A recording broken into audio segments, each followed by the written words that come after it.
सुशीला कार्की ने अब नेपाल की कमान संभाल ली है। सुशीला कार्की की अंतरिम सरकार बन गई है, लेकिन सवाल ये कि कब तक चलेगी अंतरिम सरकार। पिछली बार 9 साल का रिकॉर्ड क्यों बना था नेपाल में, सब कुछ आपको बताएंगे विस्तार से। नमस्कार, आप देख रहे हैं न्यूज़ 18 का डिजिटल प्लेटफॉर्म और मैं हूं आपके साथ श्रुति श्रीवास्तव।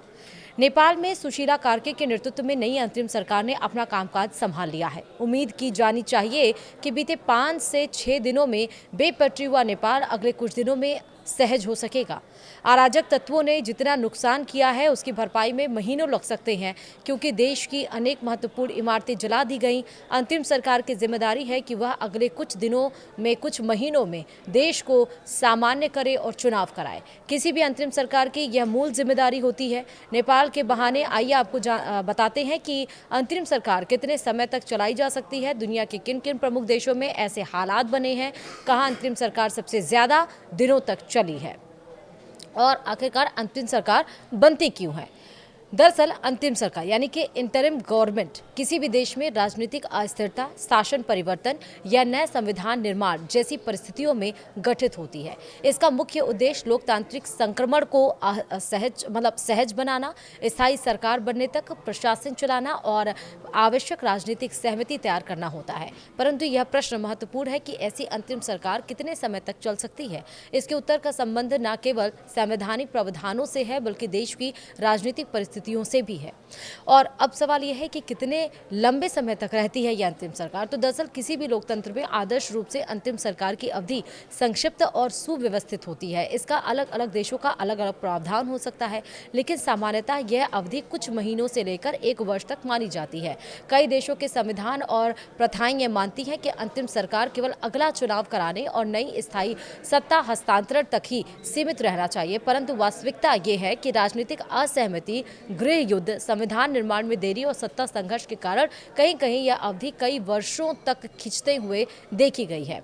अब अगला सवाल एक और है कि कहां और कब कब बनी है अंतरिम सरकार। तो सबसे पहले हम बात करते हैं नेपाल की। 2006 से 2015 के बीच में सबसे लंबी अंतरिम सरकार नेपाल ने अंतरिम सरकार और संविधान की सबसे लंबी अवधि तक देखा है। साल 1996 से लेकर 2006 तक नेपाल गृह युद्ध और राजशाही बनाम लोकतंत्र संघर्ष से गुजरता रहा। साल 2006 में व्यापक जन आंदोलन हुआ, जिसके चलते राजा ज्ञानेंद्र को सत्ता जनता को सौंपनी पड़ी। साल 2007 में अंतिम संविधान लागू हुआ। इसमें तय था कि संविधान सभा का चुनाव होगा और वही नया संविधान बनाएगी। साल 2008 में चुनाव हुए और संविधान सभा ने कार्य शुरू किया, लेकिन राजनीतिक दलों के बीच असहमति, संघीय ढांचा, धर्मनिरपेक्षता, जातीय प्रतिनिधित्व जैसे मुद्दों के चलते प्रक्रिया लंबी हो गई और इस बार संविधान सभा की मियाद खत्म हुई, नई सभा चुनी गई, लेकिन समय सीमा फिर पार हो गई है और इस अवधि में कई अंतिम सरकारें बनी।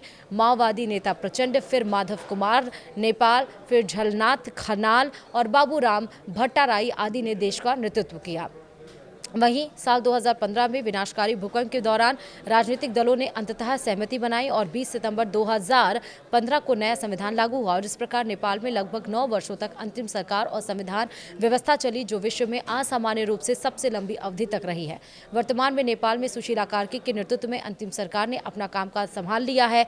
हालांकि खबर यह भी है कि 6 महीने तक सुशीला कार्की की जो इन्होंने अंतरिम सरकार बनाई है, कमान संभाला है, कामकाज संभाला है 6 महीनों तक के लिए। 6 महीनों के बाद चुनाव होगा, लेकिन क्या इस बार भी नेपाल की अंतिम सरकार का जो समय सीमा है वो आगे बढ़ेगी या नहीं, फिर भी एक सवाल है।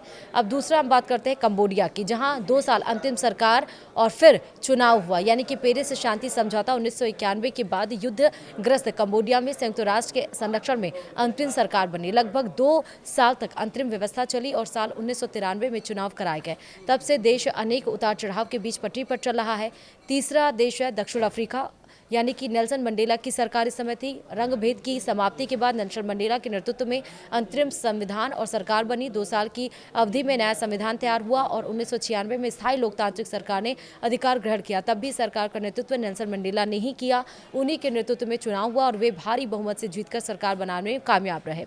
चौथा देश है इराक। अमेरिका का दखल और सरकार बनी, यानी कि अमेरिकी हस्तक्षेप और सद्दाम हुसैन के पतन के बाद एक अंतरिम प्रशासन गठित हुआ। पहले इराक की अंतिम सरकार और फिर 2005 में ट्रांजिशनल नेशनल असेंबली बनी। यह पूरी प्रक्रिया लगभग 2 सालों तक चली और साल 2005 में संविधान के लागू होने तक ये चला।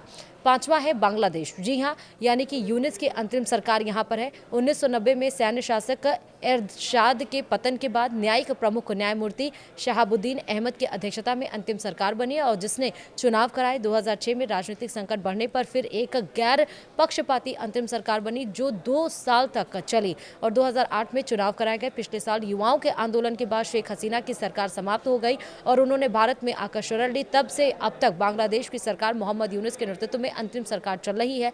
राजनीतिक दल लगातार चुनाव की मांग कर रहे हैं, लेकिन यूनुस ने अभी तक स्थिति स्पष्ट नहीं की है। ये हो गए वो देश जहां पर अब अंतरिम सरकार बनी है। अब हम आपको बताते हैं कि क्या है अंतिम सरकार की सीमाएं। दरअसल स्थायित्व का अभाव अंतरिम सरकार टिकाऊ नहीं होती है, इसलिए नीतिगत निर्णयों से बचती है। राजनीतिक अस्थिरता भी होती है, यानी यदि समय बढ़ जाए तो जन विश्वास घटता है, जैसे नेपाल में बार बार सरकार बदलने से हो रही है। विकास कार्य बाधित होता है ऐसे, यानी कि नीति और निवेश ठहर जाते हैं, ऐसे में विकास भी बाधित होता है। विदेशी निवेश ना के बराबर होते हैं। चौथा है संवैधानिक अनिश्चितता, यानी कि जनता के अधिकार पूरी तरह सुरक्षित नहीं रहते। अंतिम सरकार का उद्देश्य परिवर्तन, लोकतांत्रिक संक्रमण और स्थायित्व को लाना है। आदर्श रूप में यह आपातकालीन रूप से कुछ माह से 1 वर्ष तक ही रहनी चाहिए, किंतु नेपाल का दृष्टांत बताता है कि राजनीतिक हितों, असहमति और संवैधानिक जटिलताओं के कारण यह अवधि लंबे समय तक खिंच सकती है। नेपाल दुनिया का ऐसा उदाहरण है जहां अंतरिम शासन लगभग 9 वर्षों तक चला और अंततः नए संविधान के साथ स्थायी लोकतांत्रिक व्यवस्था बनी। बावजूद इसके इस देश को अभी भी स्थायित्व की तलाश है। वहीं सबक ये है कि अंतरिम सरकार की सफलता उसकी अवधि की संक्षिप्तता, पारदर्शिता और राजनीतिक सहमति पर निर्भर करती है। लंबी अंतरिम अवधि संक्रमण को स्थिर करने के बजाय तनाव और असुरक्षा को बढ़ाती है। नेपाल के बाद बांग्लादेश इस मामले में सटीक उदाहरण है, जहां यूनुस सरकार अब सवालों के घेरे में है। इसी के साथ ही हमने आपको बताया कि आखिरकार नेपाल में अंतिम सरकार का कार्यकाल कितना रह सकता है और वो देश भी जहां पर अंतिम सरकार बनी है और अंतिम सरकार क्यों बनाई जाती है। वीडियो आपको पसंद आई तो लाइक, शेयर, कमेंट जरूर करेगा। वीडियो में इतना ही। नमस्कार।